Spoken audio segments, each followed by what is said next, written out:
আসসালামু আলাইকুম। Tasty food by হাউজে সবাইকে স্বাগত। আজকে আমি খুবই মজাদার একটি রান্না করেছি, লাউ দিয়ে ডিম। আর এই রান্নাটা অনেকেই করে থাকেন, কিন্তু আজকে আমি করেছি একটু গ্রাম্য স্টাইলে। আশা করি আমি যেভাবে রান্না করেছি আপনাদের ভালো লাগবে। তো চলুন দেখি কিভাবে রান্না করলাম এই ডিম দিয়ে লাউ।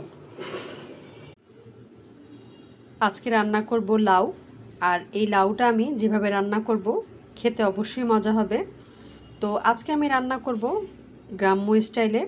আর গ্রামের রান্না কিন্তু আমরা শহরের বা গ্রামের সবাই পছন্দ করি, বিশেষ করে আমরা শহরের মানুষরা ছুটে যাই গ্রামের রান্না খাওয়ার জন্য।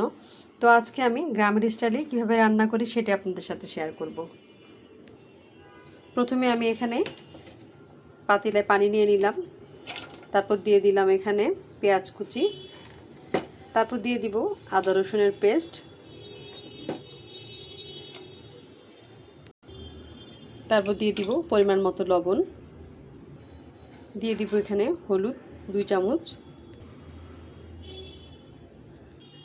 আর মরিচের গুঁড়াটা দিব 1 চামচের একটু কম, কারণ লাউয়ের তরকারিটা একটু মিষ্টি মিষ্টি হলেই কিন্তু ভালো লাগে, তাই ঝালের পরিমাণটা একটু কম দিলাম। এখন দিয়ে দিব এতে সয়াবিন তেল সামান্য পরিমাণ। গ্রামের রান্নাবান্নায় কিন্তু খুব একটা তেল ব্যবহার করে না, তাদের যে তাজা শাকসবজি আর গ্রামের পানি সেটাতেই কিন্তু এমনিতেই মজা হয়। তারপর আমি একটু চেষ্টা করছি যেন তাদের মতো মজা হয়। তো আমি এটা কিন্তু একবারেই মেখে ঝুঁকে তারপর বসিয়ে দিলাম। এখন আমি আগুনটা ধরিয়ে দিব। আগুনটা ধরিয়ে দিয়েছি। এখন কিন্তু বলক আসার পর তারপর আমি যে লাউটা কেটে রেখেছি সেটা দিয়ে ভালোভাবে কষিয়ে নিব। ঝোলটা কিন্তু ভালোভাবে কষানোর পর এখন কিন্তু আমি লাউটা দিয়ে দিলাম।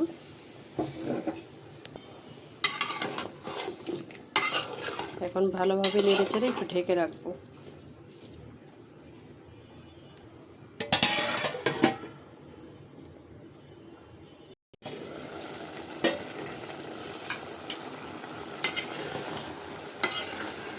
এটা আরেকটু কষিয়ে নিব, তারপর কিন্তু ঝোল দিয়ে দিব।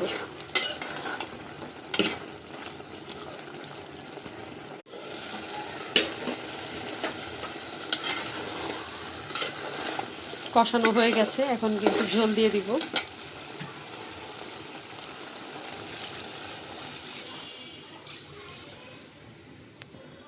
আর একটু ঝোল দিয়ে দিচ্ছি। তো এখন কিন্তু এটাতে ডিম দিব, আর ডিমটা আমি একটু ভেজে নিব। এটা আবারও আমি ঢেকে রাখবো। তো আমার হচ্ছে এই ভাঙা ডিমগুলো এখন আমি এতে পেঁয়াজ আর একটু লবণ মরিচ মিশিয়ে নিব, তারপর ফেটে ভেজে নিব। দিয়ে দিচ্ছি পরিমাণ মতো লবণ, দিয়ে দিব এখন পেঁয়াজ। এই পেঁয়াজটা দিলে কিন্তু ডিমটা একটু ফ্লাফি থাকবে। তো এখানে আমি 3-4টা কাঁচামরিচ দিয়ে নিয়েছি। এখন কিন্তু ভালোভাবে এটা ফেটে নিব।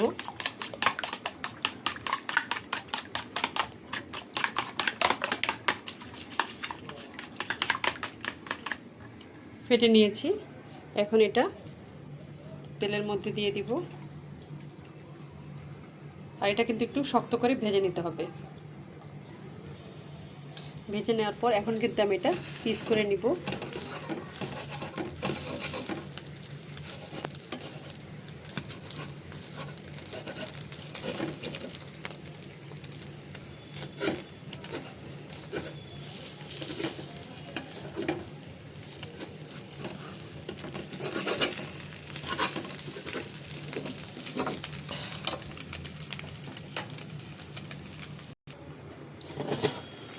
এখানে আমি কিছু টমেটো দিয়ে দিব।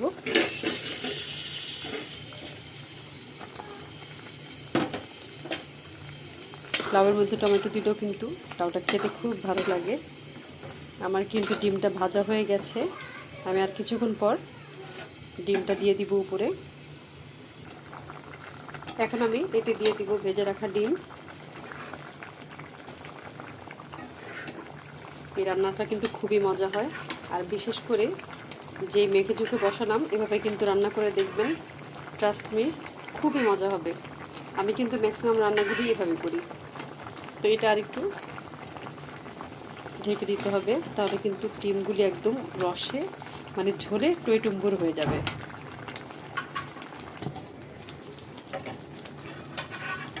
একদম কিন্তু ফুলে উঠেছে, একদম মনে হচ্ছে যে পাতিলেও জায়গা হবে না। এখন আমি এর সাথে কয়েকটা কাঁচামরিচ দিয়ে দিব, টেস্ট বাড়ানোর জন্য দিয়ে দিব হাফ চা চামচ চিনি, আর একটু দিই। আমি কিন্তু মিষ্টি কুমড়া আর লাউ রান্না করলে এভাবে একটু চিনি দিয়ে থাকি, খুবই টেস্ট হয়। আর এখন দিয়ে দিব কুচি করা ধনেপাতা। এই তো রান্নাটা হয়ে গেছে, 2-1 মিনিট পর এটা নামিয়ে নিব। তো রান্নাটা কেমন লাগলো অবশ্যই জানাবেন। তো সবাই বলবেন রান্নাটা কেমন হয়েছে, ভালো লাগলে কিন্তু আপনারাও ট্রাই করতে পারেন। সবাই খুব বেশি ভালো থাকবেন, বিদায় নিচ্ছি, আল্লাহ হাফেজ।